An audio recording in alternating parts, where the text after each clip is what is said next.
Ya, entonces estábamos hablando de las características y hablábamos del cuerpo piriforme, ¿no es cierto? De los flagelos, el blefaroplasto, que sería estos gránulos, que es como un motor de propulsión, que es el que le va a dar a los parásitos que el flagelo se pueda movilizar, ¿cierto? Le va a dar la energía para que se muevan los flagelos, igualmente la membrana ondular. El azostilo, que yo le decía, que es este elemento que recorre el cuerpo del parásito y puede salir hacia el exterior.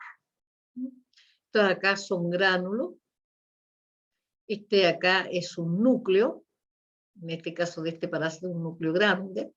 Algunos pueden tener dos núcleos, por ejemplo, va a depender, ¿cierto? Y aquí aparece algo diferente que tampoco lo tenían los protozoos rizopodarios, que es el citostoma. El citostoma es una especie de boca.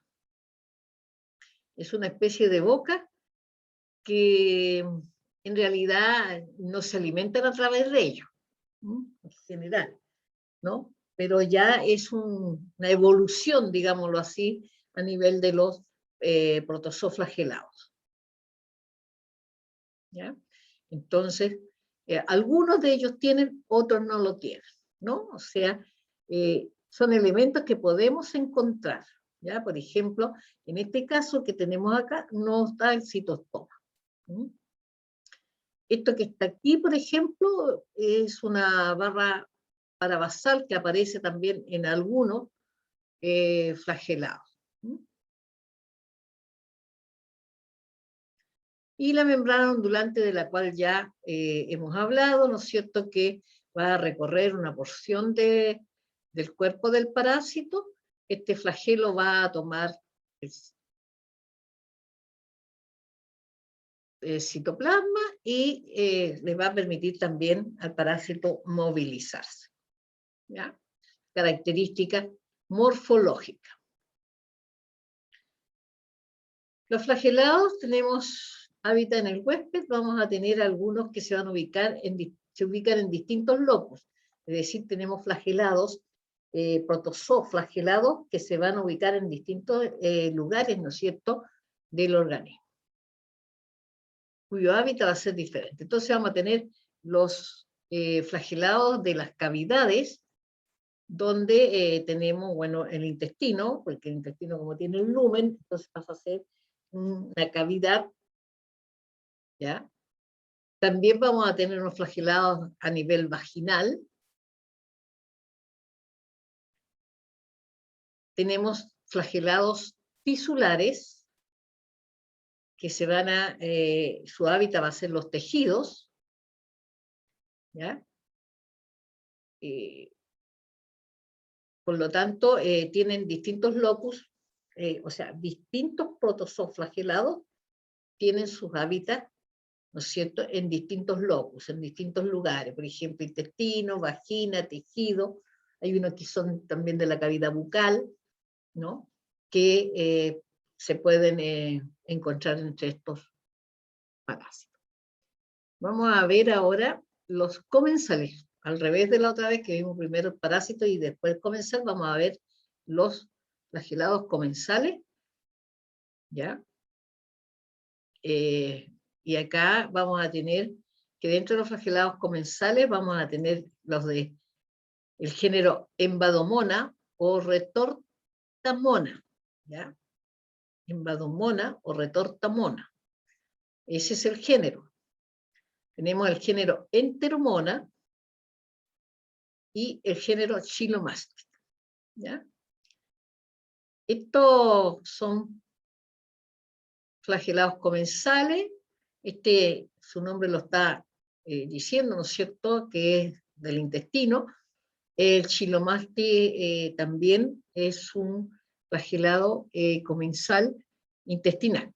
Este es el que nosotros vamos a analizar, estudiar un poco más, debido a que es uno que tiene una prevalencia más importante, ¿no es cierto?, en la parasitosis como comensal. Aquí tenemos a los tres géneros, el Enteromona hominis, el Chilomastis mesnidi y el Retortamona intestinalis. O sea, estos son intestinal, los tres, ¿no? Ahora, vamos a fijarnos en que estos son los trofozoitos y estos son los quistes, ¿ya? Todos son piriformes, ¿se fijan? Todos son ensanchados y terminan abusados en el extremo posterior, ¿ya? Entonces tenemos que reconocer extremo anterior, extremo posterior, anterior, posterior. ¿Qué más tenemos? Por ejemplo, en este trofozoito, mire las características, tiene un núcleo, pero el cariosoma mire dónde lo tiene, ¿no es cierto? Entonces eso ya lo distingue, ya lo va a distinguir. Y tiene, ¿cuántos flagelos? Tiene 1, 2, 3 y 4 el que cae acá, ¿ya? Que cae sobre el cuerpo del parásito. No está formando membrana ondulante, es un flagelo que cae, ¿no es cierto?, sobre el cuerpo del parásito y tiene un solo blefaroplasto, ¿ya? Eso es lo que hay que saber. Esa es la enteromona. Si me voy a la retortamona, el trofozoito, ¿cierto?, también es piriforme, tiene un núcleo, ¿no es cierto?, con un cariosoma central. ¿Y cuántos flagelos tiene? Tiene 1 y 2 flagelos. Y esto que está aquí,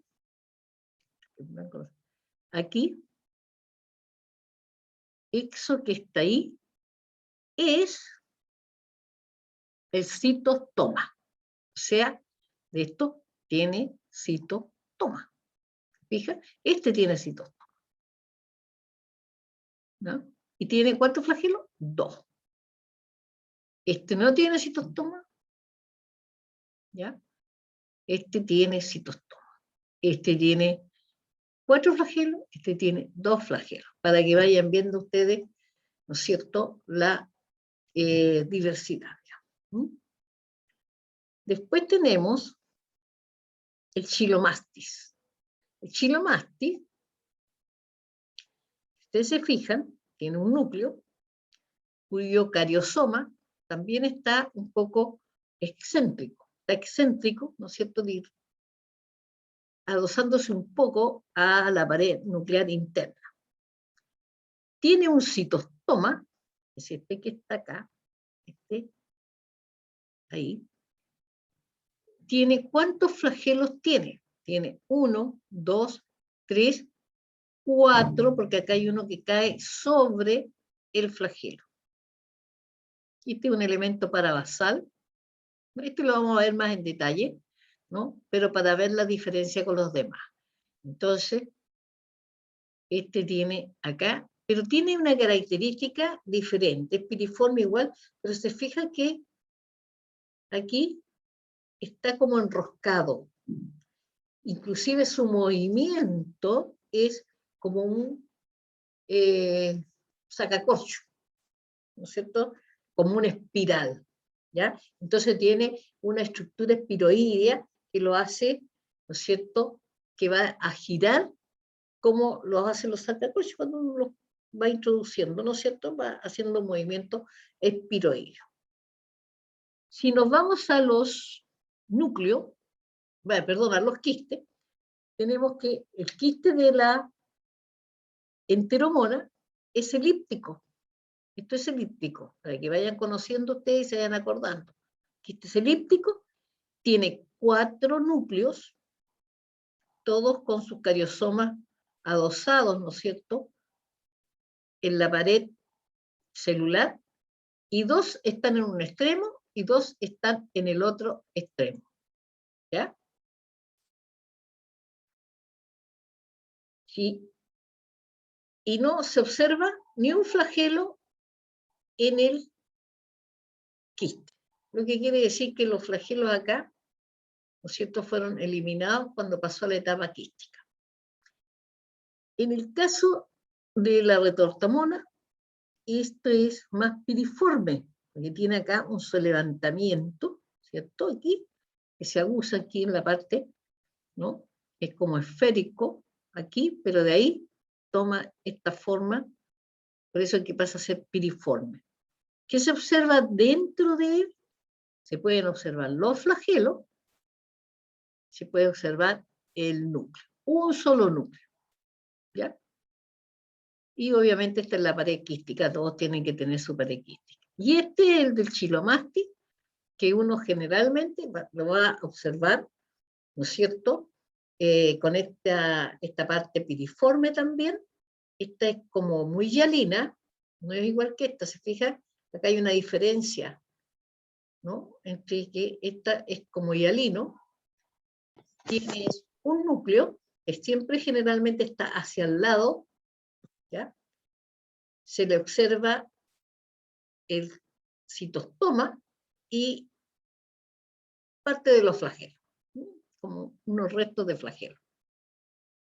¿Qué es lo que nosotros habitualmente vemos? Es, ¿no es cierto?, la forma, el citostoma, que se ve más hialino, y siempre el núcleo hacia el lado. Eso es lo que... Entonces, tienen... Esto por eso que son de géneros diferentes, porque además tienen una morfología distinta. Los tres son comensales, pero son distintos. Y vamos a ver el chilomastis. Las características: tiene una amplia distribución geográfica, por lo tanto lo encontramos, lo que nos está indicando además, que si es tan amplia la distribución geográfica, no tiene, ¿no es cierto?, permanencia en el medio para poder madurar, ¿no es cierto? O sea, puede seguir el ciclo largo y también el ciclo corto de transmisión. Es comensal, a pesar que si uno ve, también puede encontrar casos un poco asociados con algunas alteraciones, digamos, intestinal en presencia de este parásito, pero es comensal. Y se ubica en el intestino grueso. No se olviden, yo siempre les recalco que no olviden, cuando uno les pregunte el hábitat, usted tiene que colocar, en este caso, por ejemplo, intestino grueso. Si intestino delgado, intestino delgado. No, intestino solo no sirve, ¿ya? ¿Por qué no sirve? Porque podría ser en cualquier, ya sea delgado, grueso, ¿no es cierto?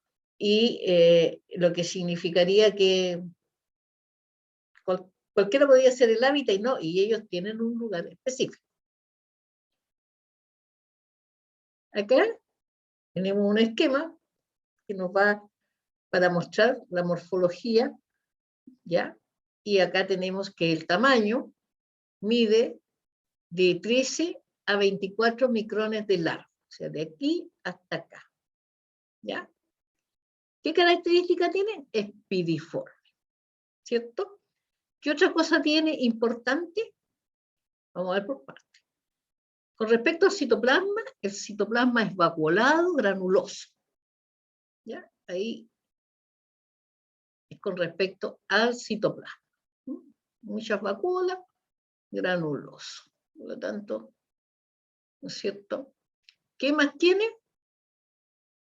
En, digamos, la morfología del cuerpo de él, ¿cierto?, que es piriforme, termina en un espolón. Y esto generalmente se ve como bien transparente, ¿eh?, con un espolón. Este es el espolón, ¿ya? ¿Qué otra cosa elemento tiene? Bueno, tiene su núcleo, que no es cierto que la parte central del núcleo es relativamente excéntrica, poco, ¿ya? Pero en este caso, más que fijarnos en el núcleo, nos vamos a fijar, obviamente cuando veamos el diagnóstico de estos, nosotros vamos a ver esta forma, ¿ya? El espolón nos va a ayudar, este pequeñito en todo caso, para ser trofozoito, ¿no es cierto? Y generalmente cuando uno lo ve a la microscopía, flagelos a veces le faltan algunos porque con las centrifugaciones se les suelta, ¿ya? ¿Qué otra cosa tiene? Acá está el citostoma, ¿ya? Y acá tiene los flagelos, 3 para acá, ¿no? 2 hacia acá, y unos que caen acá sobre, están 4 para allá, 1, 2, 3, 4, sí, ¿ya? Esto es el surco espiroideo. Ese es el que le da esa sensación como, ¿no es cierto?, de una espiral. Y se va a mover cuando uno lo ve en movimiento, porque generalmente nosotros lo vamos a ver fijo, pero en movimiento se mueve como un espiral. Tiene un solo núcleo, tiene su flagelo, el espolón y el citostoma. El citostoma. Esto que está acá no es flagelo, ¿ah? Esto no es un flagelo.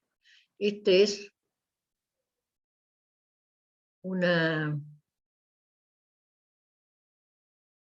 un filamento parabasal. Este que está acá. Es más grueso. Si nos vamos al quiste, el quiste mide entre 7,5 a 10, es decir, más o menos del tamaño de un glóbulo rojo a 10 micrones. O sea, cuando uno lo encuentra grande es más fácil, ¿no? ¿Qué es lo que observamos? La forma que ya la habíamos dicho, ¿no es cierto? También se le dice que es piriforme. El citostoma. Podemos observar este elemento parabasal, pero a veces no es tan claro. Acá está mostrando algunos flagelos que podrían estar, y el núcleo. ¿Qué generalmente nos da a nosotros el diagnóstico? Bueno, por un lado la forma, esta transparencia que tiene ese hialino, la parte, ¿no es cierto?, donde se adelgaza, la parte piriforme, llamémoslo así, y obviamente el citostoma y un núcleo al lado.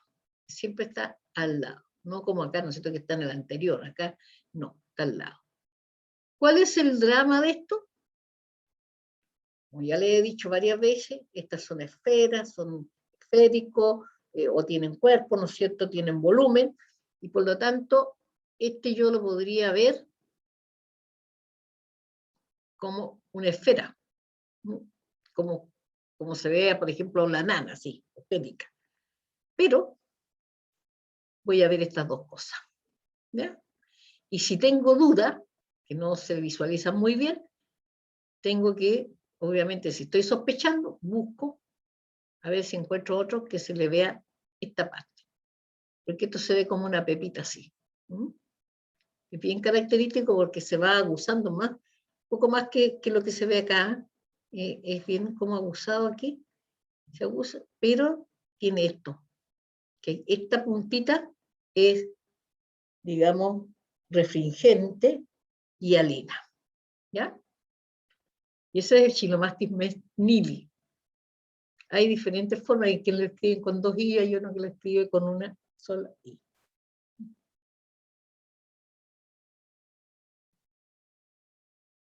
La morfología, trofozoito, ya lo vimos, tamaño TC24, así uno lo ve, pero un poco más flaquita. Aquí, acá está mejor. ¿Ah? Aquí, este está teñido, uno lo ve el trofozoito, el espolón, la forma, el núcleo. ¿Ya? Es que generalmente así uno lo visualiza. Generalmente los flagelos a veces tienen 1 o 2 porque se pierden con el, ¿no es cierto?, al hacer las preparaciones, la separación por centrifugación, el lavado, todo eso, así que se pueden perder los flagelos y se puedan ver poco. En este caso de aquí, está más ancho, sí, Pero acá, ¿no es cierto?, se ve como, acá está el espolón y acá se ve como un resto de un flagelo. Movimiento espiroideo, piriforme, 4 flagelos.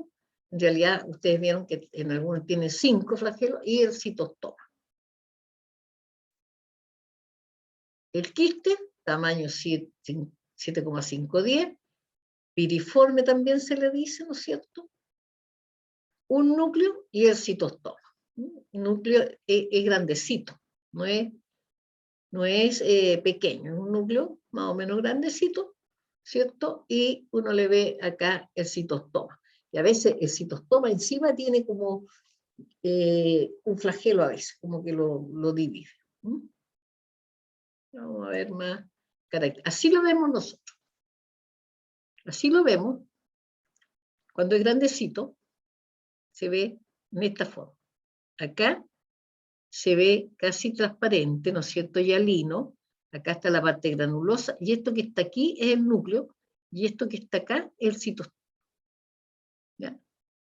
Es como ver, como que hubiera un circulito, el núcleo, y al lado a veces se ve como una rayita más oscura. Si es más grande, uno alcanza a ver claramente un poco el citostoma, un poquito más abierto, más refringente. Pero habitualmente es un circulito con como una coma.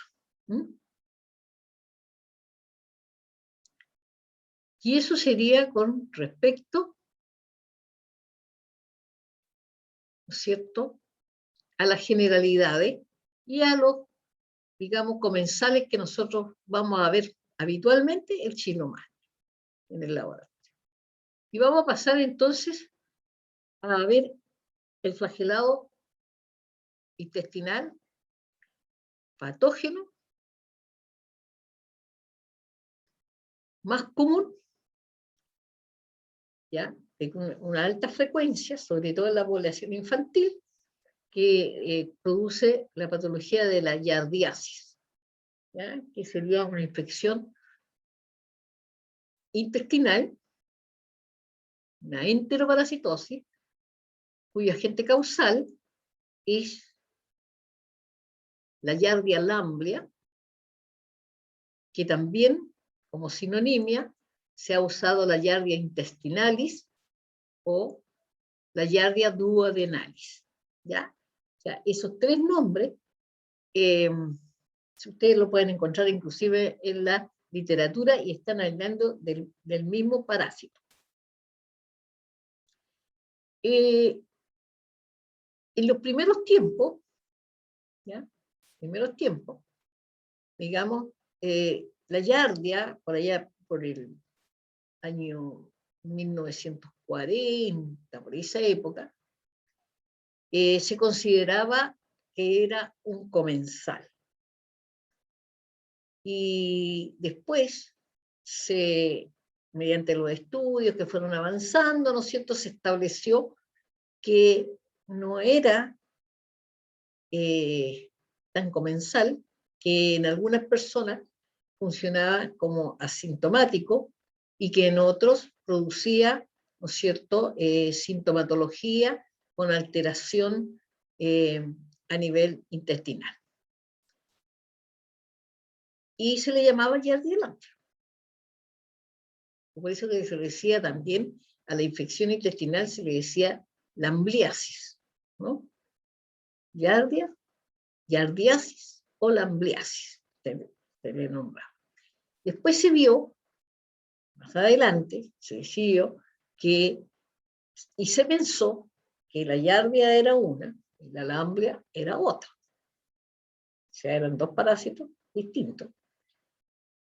Entonces la empezaron a llamar Giardia intestinalis porque era un parásito del intestino que su hábitat era el intestino.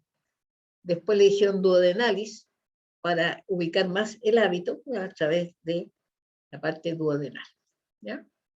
Pero después, con el tiempo, se volvió a establecer de que en realidad no había una giardia y una lamblia, sino que era el mismo parásito y se volvió a renombrar como Giardia lamblia, Eso es parte un poco de por qué ustedes encuentran 3 nombres sinónimos, ¿no es cierto?, para el mismo parásito.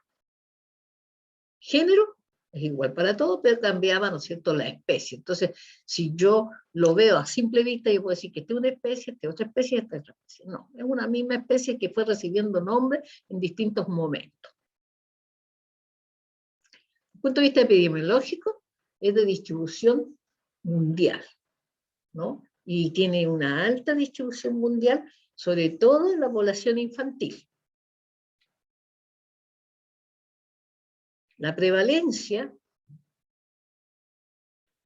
¿dónde prevalece más? En los climas cálidos y templados, ¿ya? Ahí se encuentra una alta prevalencia. El grupo de riesgo son los preescolares, los lactantes y también los inmunodeprimidos, ¿ya? En lo cual se ha observado que son grupos de riesgo de adquirir la parasitosis y en la cual produzcan, ¿no es cierto?, una mayor alteración patológica.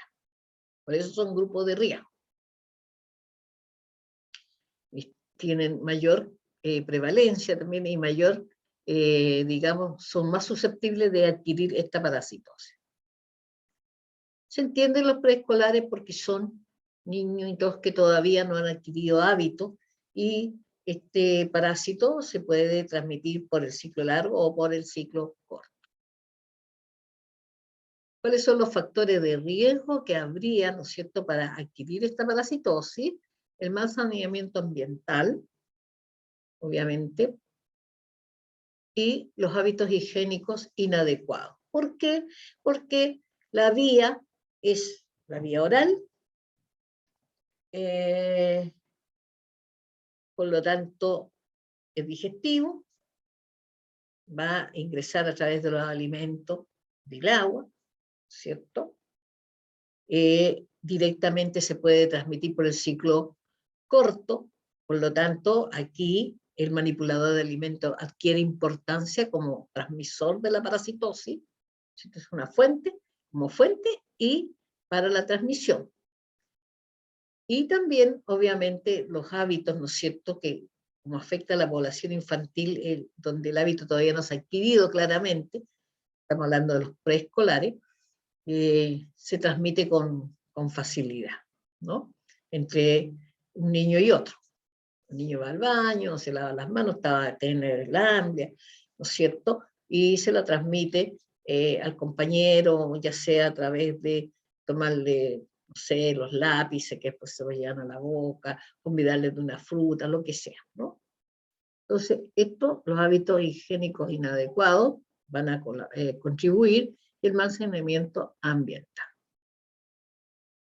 La Organización Mundial de la Salud calcula más o menos, ¿no? Y esto puede ser variable, puede variar, pero está dentro del valor, digamos, ¿no? Por eso, como 200 millones de casos anualmente, ¿no? Pero con 500.000 enfermos. O sea, de esos 200 millones, 500.000 presentan la enfermedad. Eso se llamaba, ¿cómo se llamaba? ¿Se acuerdan ustedes cómo se llamaba esa comparación? El número de infectados versus enfermos. Horizonte clínico. El horizonte clínico, ¿no es cierto? Entonces, el horizonte clínico de la yardiasis son 200 millones versus, ¿no es cierto?, 500.000 enfermos. Por lo cual se puede deducir de que tiene una baja morbilidad, ¿no? Porque son 200 millones y solo de esos 200 millones, 500.000 hacen la enfermedad. Por lo tanto, los otros son asintomáticos. Están, ¿no es cierto?, tienen al parásito, pero están asintomáticos. Así se han establecido algunas cifras que pueden ir variando, ¿no es cierto?, pero que pueden andar alrededor. Sudamérica, 20 a 30% de la población, en que estamos hablando de población general, tiene, ¿no es cierto?, puede tener la, ¿ya? Tiene yardia, en población general, dependiendo del clima, dependiendo de la población, de los hábitos y del saneamiento ambiental, ¿no? Puede ser menos, puede ser más. En Norteamérica esto disminuye, pero también aumenta y tiene de 1 a un 20%. Cuando hablamos de Norteamérica, nosotros no estamos hablando de Estados Unidos, estamos hablando de Norteamérica. Y Norteamérica, ¿no es cierto?, está compuesto por Canadá, ¿no es cierto?, Estados Unidos, y donde tenemos una población del 1 al 20%, ¿no? ¿Por qué? Por las poblaciones, ¿ya? Y sí, la mayoría de acá, en Estados Unidos, más que en Canadá, hay una mayor proporcionalidad de giardiasis. África, 60 o un porcentaje mayor, ¿no?, de la población general presenta giardiasis. Obviamente porque hay partes, ¿no es cierto?, de ese continente en que es muy baja el saneamiento, tiene tipo, es tropical, ¿no es cierto? Y la parte sanitaria en algunos es muy poca o nula, ¿no? Entonces ahí es donde más se presenta.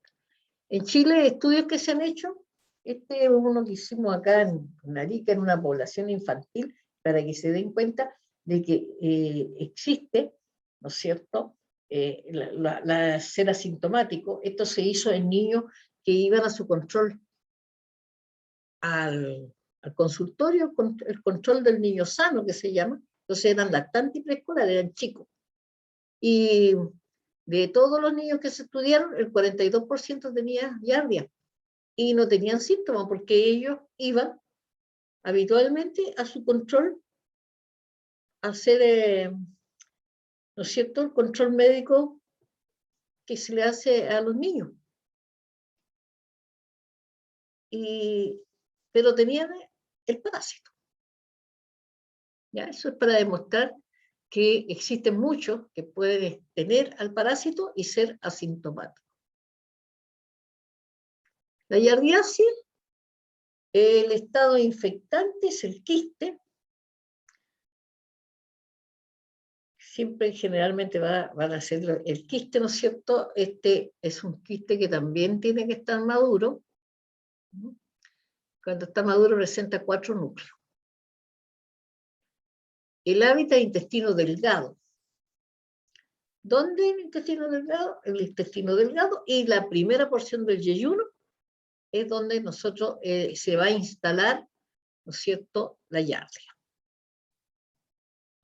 Los reservorios. Bueno, aquí también vamos a decir que hay cambios, ¿no? Inicialmente se pensaba que la giardia, y por mucho tiempo se pensaba que era exclusiva, un parásito exclusivo del hombre, que el huésped principal era el hombre. Sin embargo, a través del tiempo se observó que los perros, los gatos, en el ciclo doméstico, tenemos que aprender a separar lo doméstico de lo silvestre, ¿cierto?, se infectaban con la giardia. Más adelante, después se vieron en el ciclo silvestre también habían algunos animales que se infectaban con la giardia. Después se logró establecer que existían 8 tipos de giardia lamblia, ¿no?, del mismo, desde el punto de vista genético, habían 8 tipos, o sea, eran 8, ¿no es cierto?, eran giardia lamblia con todas las características morfológicas, todo, pero habían 8 diferentes en cuanto a la genética. Tenían diferencias genéticas. De esos 8, 2 eran capaces de infectar al hombre y al animal como el perro y el gato. Y los otros 6 eran capaces de infectar solamente a los animales, ¿ya? Por lo tanto, al final se decide, se piensa, de que la yardia sería, ¿no es cierto?, los reservorios que tendríamos, ¿no es cierto?, el humano, perro, gato, castor en el ciclo silvestre, coyote, rata, etc., ¿no? Porque acá vamos a tener, habían 8, se encontraban acá, ¿no? También, pero también habían 2 que eran capaces de infectar al hombre, generalmente al más cercano a él, pero también al ciclo silvestre. Por lo tanto, esto siempre se habla de la yardiasis, entonces pasa a ser una zoonosis. ¿Por qué? En un tiempo no fue zoonóstica. ¿Por qué? Porque si usted tiene un perro infectado en su casa, lo puede adquirir, ¿no es cierto? Si es con la cepa genética que afecta al hombre, la adquiere del perro, o del hombre puede pasar al perro, y por lo tanto estamos frente a una zoonosis. Y el mecanismo de transmisión va a ser la contaminación fecal, el fecalismo. A través del fecalismo, la vía de contaminación va a ser oral. Ahí. ¿Cierto? Vía de contaminación oral. A través de alimentos, aguas contaminadas, puede ser, o por el ciclo ano, mano, boca. ¿Ya?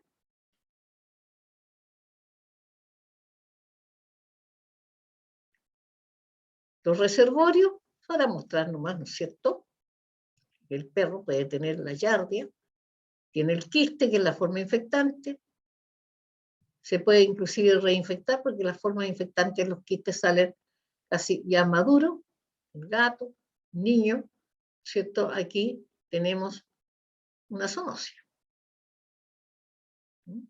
Pero para mostrar, ¿cierto?, que el intestino puede tener la yardia, ¿cierto?, en forma de trofozoito o también en forma de quiste, y la forma infectante es el quiste. La yardia lamblia, así, es como cuando uno la observa teñida, ¿no es cierto?, al microscopio, la van a ver así. Tiene una característica bien especial desde el punto de vista morfológico, ¿cierto?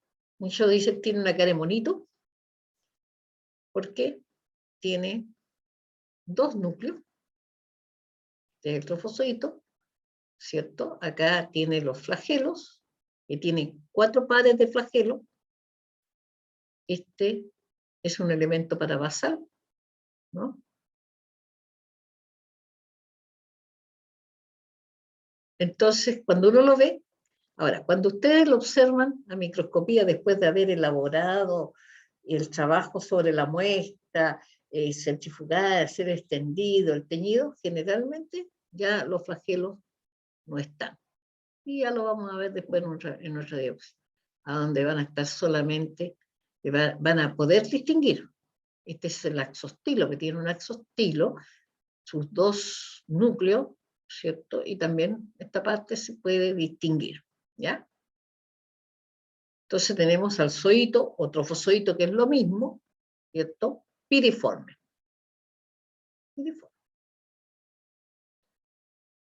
Simétrico.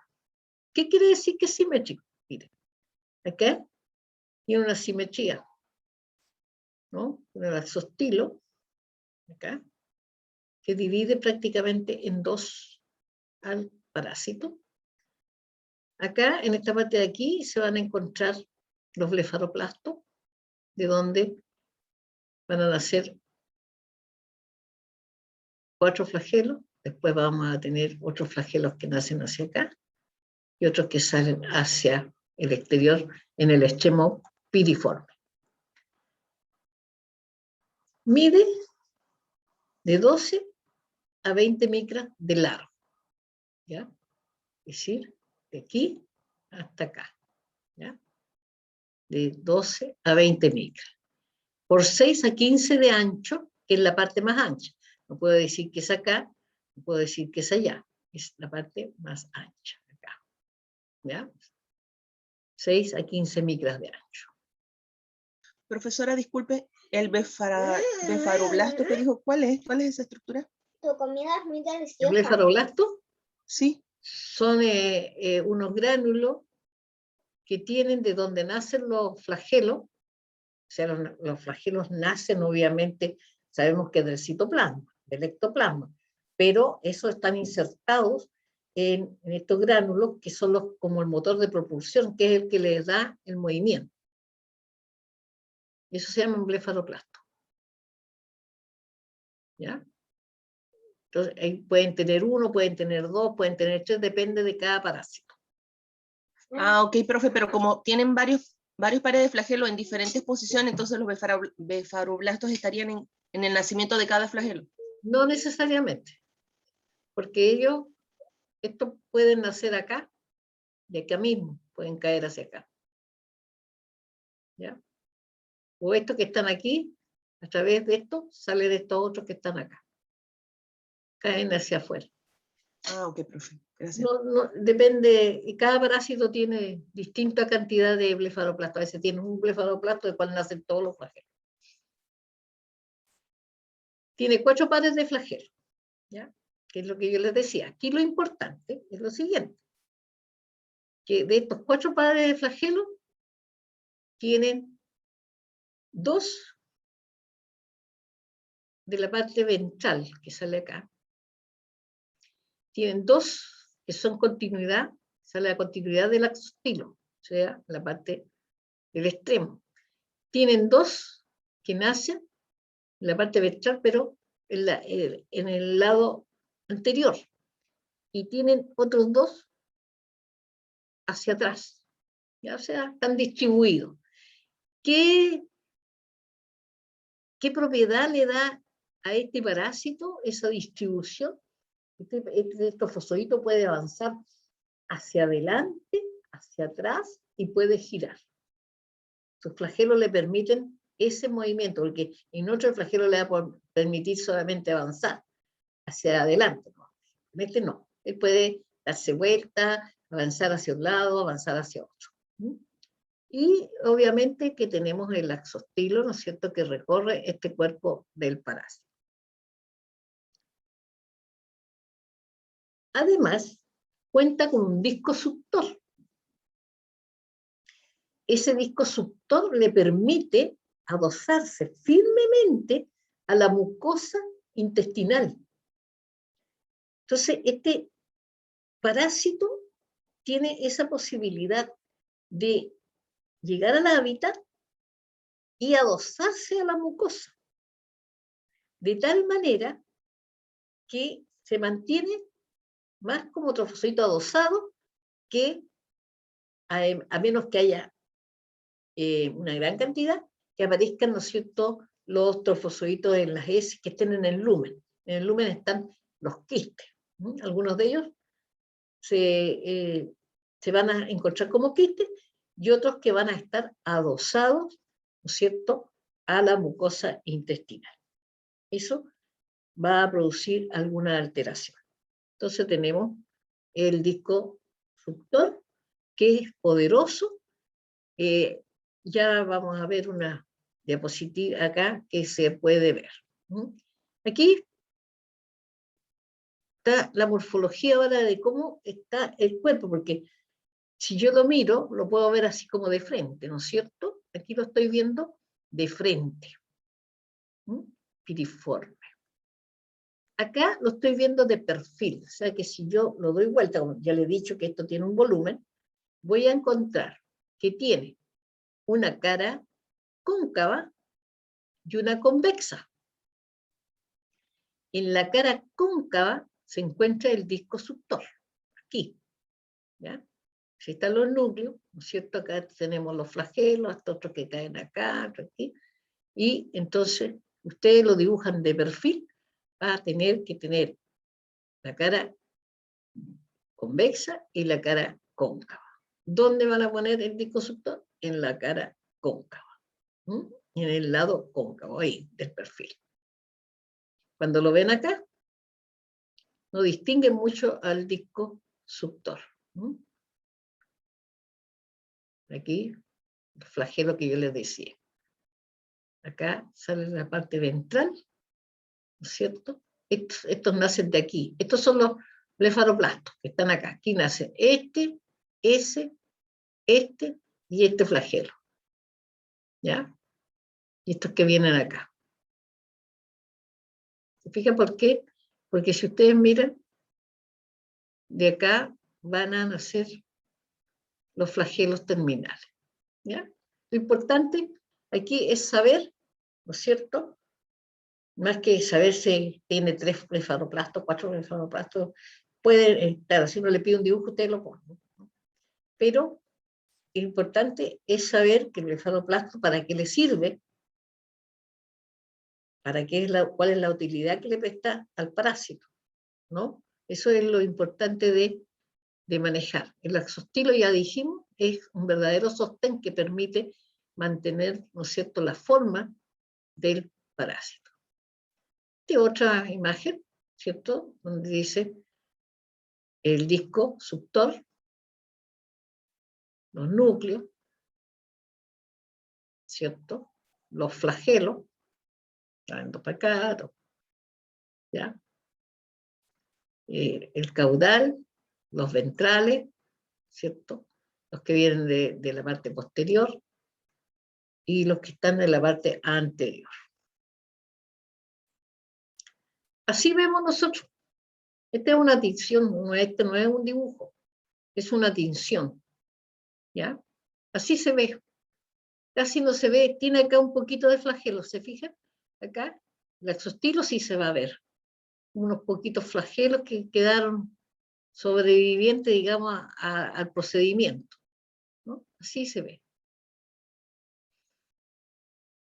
Y este que está acá es, ¿no es cierto?, cómo es en realidad, con microscopía electrónica, cómo se ve la yardia. Ahí está como adosada. Esta es la parte convexa y tenemos la parte cóncava, ¿cierto? Cuando uno lo ve así, a mí me hace recordar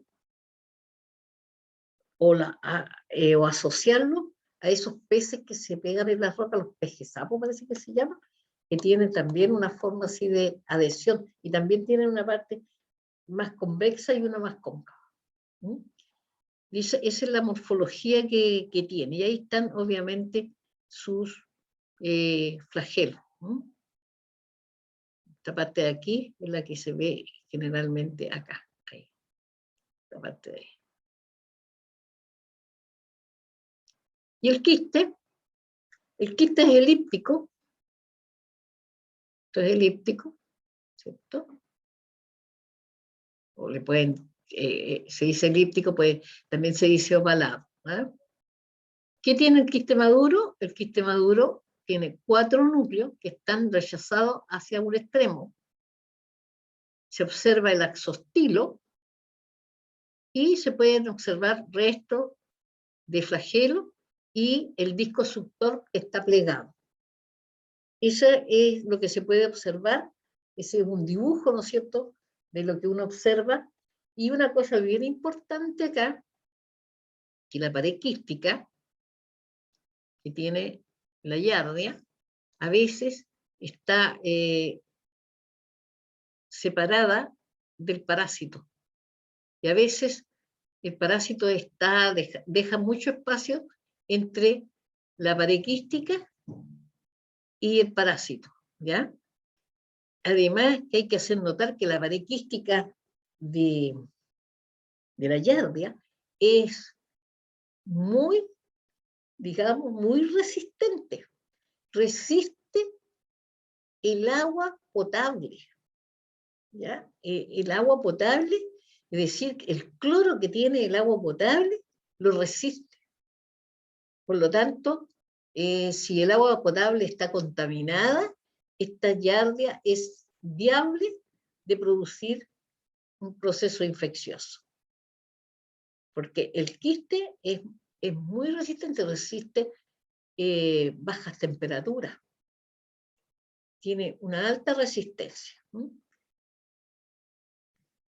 Aquí tenemos también quiste, ¿cierto? Este es un dibujo, pero este no.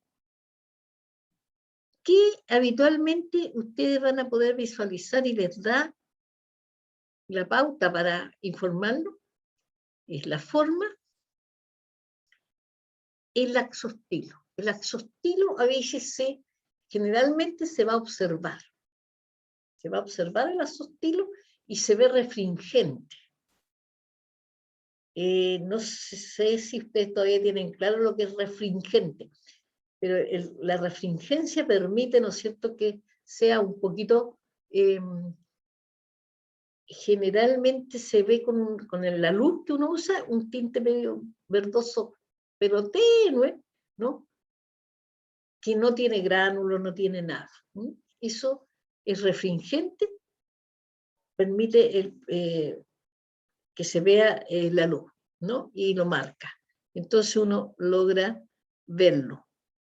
¿Ya? Puede ver usted los núcleos, pero ve el axostilo y ya estamos hablando, y la forma, ¿no es cierto?, nos ayuda a decir que es una llave. El quiste es oval, por eso digo, puede decir que es ovalado o elíptico, tiene de 9 a 12 micras, mide de 9 a 12 micras. ¿De dónde? De aquí a acá.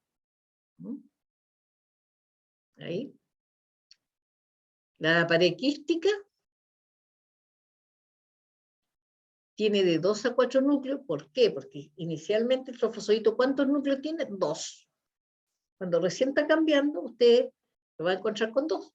De ahí madura y va a tener 4. ¿Ya? Que no son pequeñitos, pequeñitos, se logra ver como lo están viendo ahí. Tiene el axostilo, que se observa y el que siempre nos da la pauta. Puede tener restos de flagelo, que hay que decirlo, puede, porque de repente eso uno no lo logra observar. ¿Ya? Observa la forma y a veces puede tener, ¿no es cierto? Ustedes pueden observar esta cosa de aquí. Pueden observar acá los restos de flagelo. Aquí tenemos uno, está teñido, ¿cierto? Con Lugol. Mira, aquí están los 4 núcleos. Y yo estoy viendo 3, pero ahí tienen que estar los 4 porque hay 3. Esto que está el axostilo. Y ahí hay el resto, ¿no es cierto? Y aquí esta lucecita que está acá, como que se ve, esa está mostrando, ¿no es cierto?, la pared quística. Aquí, también está la pared quística, pero aquí, obviamente, no se nota muy bien ni los núcleos ni el axostilo. Cuando uno tiene esto, tiene que tratar de buscar, ¿no es cierto? Porque no, que salga uno solo es difícil, puede tener más, ¿no? Tienen que tratar de buscar otros para que les dé la pauta diagnóstica. Ya por la forma, cuando te vean con el tamaño, ¿no es cierto?, ya ustedes se pueden guiar. Pero si no ven estas cositas que están aquí, hay que buscar. Porque puede ser hasta un resto de un alimento, ¿no? A veces hay cosas que se parecen a los parásitos. Aquí está clarito. Aquí, ¿no es cierto?, tenemos la forma. Acá no hay una gran separación entre la pared quística y el parásito, pero tiene el axostilo, acá, y ahí están los núcleos. ¿Ya? Está más chico porque obviamente ustedes no lo van a ver así de este tamaño, lo van a ver más o menos de este tamaño, pero se visualiza bien, y el axostilo es el que les va a dar, y este tiene un restito por acá de unos flagelos. Y aquí que no se ve muy bien, pero es para mostrar cómo se va a ver los axostilos. Muchas veces lo vemos con muy poca nitidez, pero ahí el axostilo recorre Los flagelos pueden estar por acá, los restos, y acá en un lado va a estar, ¿no es cierto?, los núcleos que están ahí. ¿Ya? Y Profesora, en este parásito no se observa la forma prequística. no, no. Ya. Este es una imagen de trofozoito. Uno lo reconoce de inmediato. ¿Se fijan que no tienen los flagelos casi? ¿Por qué? Porque se han perdido. Ahora, porque hay muchos. Sería muy difícil, ¿no? Que alguien tenga tantos trofozoitos. Bueno, puede ser en un estado, ¿no es cierto?, por ejemplo, en donde ellos se van a multiplicar mucho en lo inmunodeprimido, ¿no? Pero también se puede hacer cultivo. En forma experimental se usa más bien hacer cultivo, ¿no? Y entonces de ahí obtienen y se hacen la extinción, ¿no? Y ahora a uno le gustaría que fuera así, porque si fuera así es fácil diagnosticar. Pero en general, si usted ve, aunque sea uno de estos o dos de estos, tiene la característica típica. ¿Se fija? Un núcleo, dos núcleos, axostilo, y acá está ese elemento parabasal. Lo tiene ahí, ¿ves?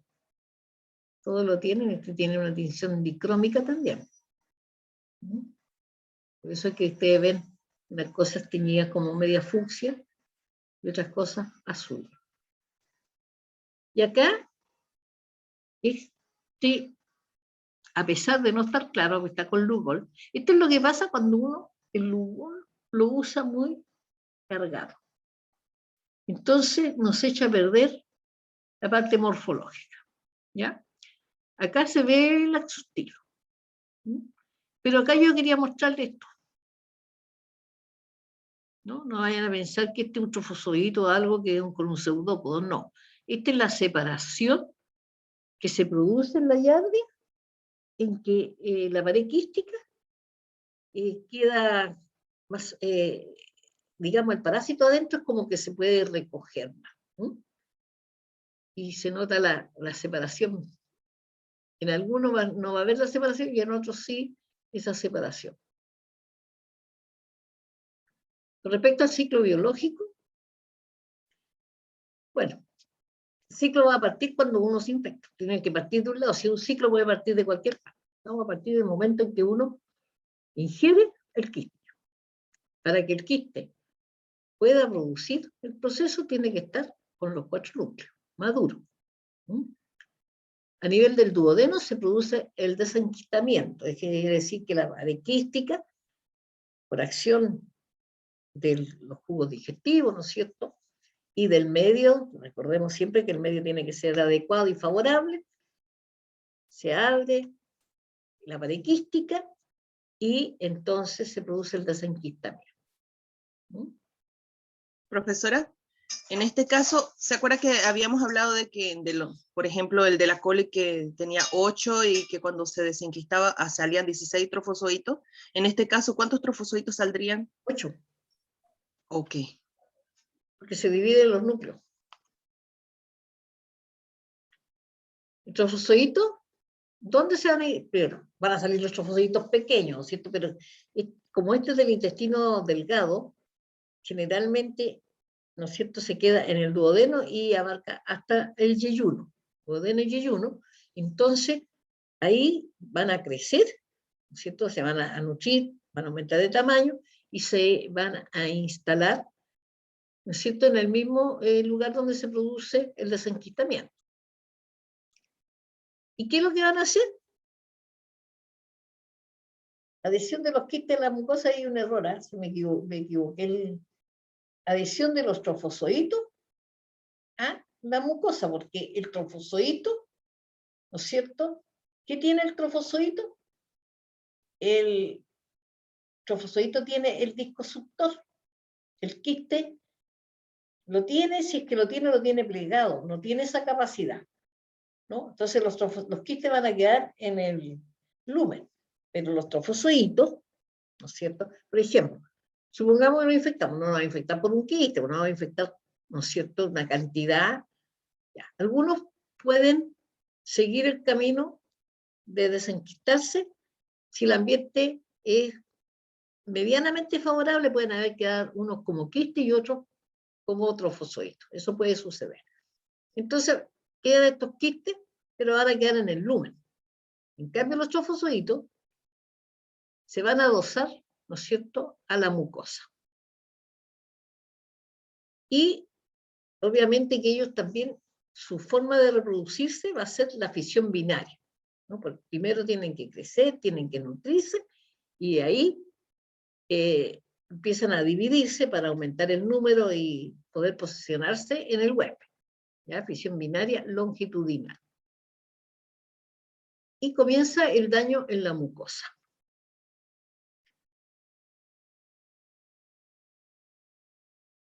Y también se puede ir produciendo el enquistamiento, o sea, ellos se van a multiplicar, se adosan a la mucosa y van a producir un daño, ¿no es cierto?, el hecho de adosarse. Ellos no tienen, por ejemplo, no se han demostrado toxinas ni sustancias necrosantes, no, pero el hecho de adosarse al epitelio de la mucosa, ¿no es cierto?, obviamente ahí van a producir una respuesta y van a causar alteración. Y algunos de ellos se van a enquistar porque van a salir en las heces desde el huésped infectado y van a contaminar, ¿no es cierto?, el medio ambiente. Vamos a tener el fecalismo ambiental, si esto se hace en las aguas que se usan para regar o en el agua que por alguna razón abarca terrenos, ¿no es cierto? Entonces se va a producir el fecalismo ambiental. Profesora, ¿Sí? ¿se acuerda que usted en las clases anteriores habló acerca de las medidas de profilaxis entre el lavado de mano, hervir el agua? En este caso, en este parásito, ¿cuál sería la medida más importante? Y la vamos a ver más adelante. Ah, ya. ¿Ya? Sí, la vamos a ir viendo porque sí, hay que seguir un orden primero. La ingestión del quiste por parte de huésped susceptible y cerramos digamos, el ciclo, ¿no? Partimos desde que ingestamos hasta que otro huésped susceptible ingiere el quiste maduro, ¿no es cierto?, que le va a causar la infección. Acá está el ciclo, ¿ya? El hombre, que es el que nos interesa a nosotros, sabemos que puede estar en el perro o en el gato. ¿Con qué se infecta? Con el quiste maduro, ¿cierto? ¿A través de qué? De alimento. Las frutillas siempre aparecen con fruta rastrera, el agua, ¿cierto? Contaminación de agua, comida, de las manos, de elementos, los fómites, ¿no es cierto?, de elementos que, por ejemplo, un niño que tiene las manos, está contaminado, él tiene la infección, no tiene todavía hábito, un niño chico, después toma un vaso y el vaso por sí va a ser vómito, ¿no? O un plato o una cuchara, lo que sea, ¿no? Y lo puede transmitir, ¿no? Acá, cuando ingresa, se instala en el intestino delgado, ¿cierto? ¿Y qué es lo que va a tener el intestino delgado? Va a estar el estado de trofozoito o el estado quístico, que es el que va a salir y va a seguir, ¿no es cierto?, el proceso infeccioso. Sale por las heces hacia el exterior o también hacia las manos del que lo tiene, ¿no es cierto? Y de esa manera puede seguir el ciclo de mano-boca. Acá, ¿no es cierto?, estos son estados también de diagnóstico, que podemos encontrar el trofozoito o podemos encontrar el quiste. Y acá, ¿no es cierto?, nos muestra que partiendo del quiste se forma el trofozoito. Acá está mostrando tanto de frente como de perfil, ¿no es cierto? División por bipartición longitudinal, ¿no?, porque es así. y tenemos trofozoitos que también se pueden transformar en quistes. Acá mismo, lo mismo, ¿no es cierto? Desde otro punto de vista, hombre, que ahora esto hay que agregarle, este es más antiguo cuando todavía se pensaba que el hombre era el único, pero aquí también puede ser el perro y el gato, ¿ya? El medio ambiente, el quiste, los trofozoitos se desintegran si salen como trofozoitos, tenemos, ¿no es cierto?, en el intestino delgado, trofozoitos que se van a dividir para aumentar el número, acá la vía corta, ¿cierto? La vía larga, medio ambiente, contaminación por fecalismo, vamos a tener, ¿no es cierto?, con los quistes. Los quistes van a ser la forma infectante, ¿ya?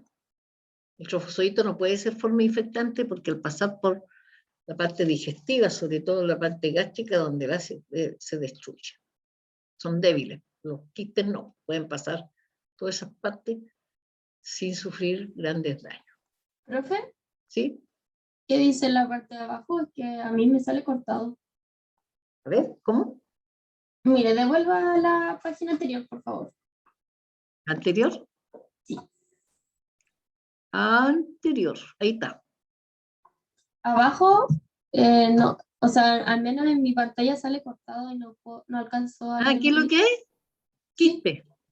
Ah, bueno, gracias. ¿Ya? Aquí, mira, aparece el punto donde dice S, ¿cierto? Que salieron, que salen por la S, los quistes, que siguen camino, que pueden estar en el medio ambiente contaminando, ¿no es cierto? ¿Con qué? Con las fecas que salieron acá, con las S, y de ahí va a entrar a este sector donde puede estar el hombre, el perro, el gato, ¿no?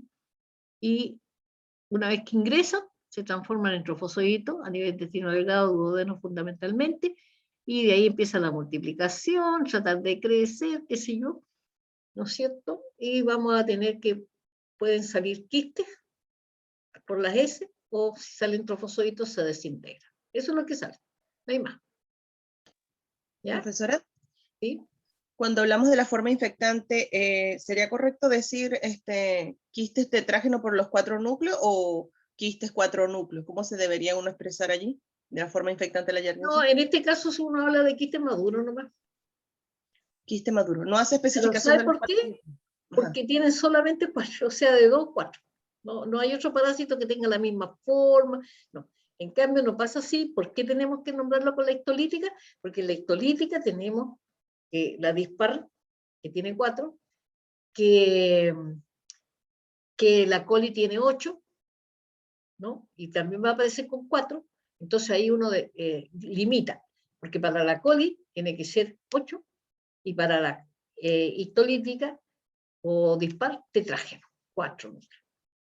Porque ellos empiezan con 1, pueden tener 2, de ahí tienen 4. ¿Me fijan? Acá el 2 es la partida. ¿Por qué? Porque el trofozoito tiene 2 núcleos. Entonces, el madurar es que divide esos 2 núcleos nada más y va a tener 4. Ah, ok, profe. ¿Mm? Por casualidad, bueno, usted sabe, por ejemplo, cuánto tiempo demora en que llegue el quiste y sale los 8 trofozoitos, ¿no? Y esos trofozoitos, ¿en cuánto tiempo tardan en volver a reproducirse ellos? En volver a producir, multiplicarse. No te detallan el tiempo. En estos no, en los otros parásitos más adelante sí, porque tienen que crecer, multiplicarse, es diferente. Pero en esto, ellos llegan, lo que se hace es que ellos llegan al intestino, ¿no es cierto? Si el ambiente es favorable, se desenquistan, salen los trofozoitos pequeños, ellos tienen que nutrirse, crecer, y de ahí pueden multiplicarse. ¿Ya? Eso, ¿cuánto tiempo tiene? No está claro. No sé si... Profe, pero podría ser como, ¿se acuerda que hablamos de un periodo de enfermedad que usted dice desde que ocurre la infección Claro, hasta hasta que la forma? aparecen los elementos. Ajá. ¿Y qué serían los signos y síntomas, no? Hace más o menos ese tiempo. Después de eso, cuando aparecen los elementos, ya te está indicando que está en el periodo biológico, es decir, que te infectaste, que el parásito ingresó a tu organismo, que se instaló, que fue capaz de reproducirse, y sale algo, una muestra de él. ¿Cuál puede ser? El quiste, por ejemplo, las heces. Cuando aparece eso, quiere decir que ya se ha instalado y de ahí parte el periodo clínico que lo incluye. Incluye ese periodo biológico, está incluido, pero vamos a hablar de periodo clínico cuando empezó la sintomatología. Ok, profe, gracias. ¿Ya?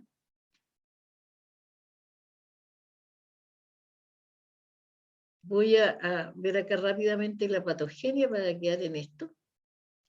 Tenemos que la patogenia se va a dar ¿dónde? En el duodeno y en el yeyuno, porque ahí es donde se ubica. ¿Por qué se va a dar? Por la adherencia a la pared intestinal, es decir, cuando el trofosodito, el quistes logró, ¿no es cierto?, formarse como trofosodito, creció, se nutrió y empezó a multiplicarse, y se adhiere a la pared intestinal, que va a producir una irritación catarral en el intestino. Se va a producir primero una irritación porque es un cuerpo extraño que se instaló en las vellosidades. ¿Qué es lo que va a ocurrir? Que este elemento extraño, que no tiene sustancias, ¿no es cierto?, como toxina o enzima, que van a causar el daño directamente, sino el hecho de que haga esta irritación, se van a vacuolizar las células epiteliales de la superficie, son las primeras que van a estar en contacto y que se van a irritar y se van a empezar a formar vacuolas, se vacuolizan, por lo tanto ya dejan de ser, ¿no es cierto?, de funcionar y se produce una necrosis. ¿Qué es lo que va a producir la necrosis? Tiene que botar estas células, ¿no es cierto?, y viene el recambio. Pero ¿qué ocurre? Como este no es un recambio normal, ¿no es cierto?, no es un recambio normal, que ya envejeció lo suficiente, se cambia, viene la de abajo que ya está lista, resulta que las células se van a recambiar, va a haber recambio de las células de la superficie, quedando en la superficie células inmaduras, ¿no? Porque se recambiaron porque se necrosaron, y las que venían debajo todavía no estaban con la madurez para poder funcionar. ¿Ya? Y eso quiere decir que estos enterocitos, ¿no es cierto?, no van a ser adecuados para tener la capacidad de absorción que normalmente tiene, ¿no? Va a haber dificultad en la absorción porque las células, ¿no es cierto?, del epitelio son inmaduras. Y vamos a tener entonces que se va a producir diarrea, porque como no se puede absorber, se va a producir diarrea. Vamos a tener bacterias en el intestino delgado. Esas bacterias en el intestino delgado van a actuar sobre las sales biliares, ¿ya? Van a actuar sobre esas sales biliares, destruyéndolas, y por lo tanto las sales biliares no van a poder realizar, ¿no es cierto?, la acción que ellas normalmente cumplen a nivel del intestino en el duodeno, ¿no? Recordemos que actúa sobre las grasas para permitir la acción de las enzimas, y así se puede absorber, ¿ya? Este es para mostrarle en la mucosa intestinal, y esta es la yardia, que se ve muy distinta a lo que hemos visto o como uno lo ve cuando está en las heces. Acá está con el disco suctor. Entonces, con este disco suctor se adosa acá a las vellosidades de la mucosa. Y eso es lo que va a producir la irritación y va a producir la destrucción de las células epiteliales, que van a ser recambiadas por células inmaduras. Acá, para mostrarle un corte, fíjese, todo esto que está aquí, todo eso son yardias, ¿no?, que están al nivel de estado de trofozoito. Y acá, viendo el epitelio, aquí cómo se van a ir adosando, ¿no es cierto? Y eso es lo que va a causar el daño. Va a causar la patogenia, la dinámica de la parasitosis. Vamos a quedar hasta acá. ¿Ya? Y Profesora, disculpe, ¿las bacterias que usted nombró, esas ya estaban en el organismo o son como una colonización secundaria a la infección de Giardia? es colonización secundaria, porque en el duodeno no están ubicadas las bacterias habituales ahí. ¿Mm? Entonces, Profesora, sí, ¿para cuándo es la primera prueba de cátedra? ¿Sabe más o menos? está en el calendario, Pero es esa fecha, no ha variado. en octubre. En esa fecha no lo vamos a cambiar. Por Ya. ahora no. Ya, pero gracias. Profesora, pero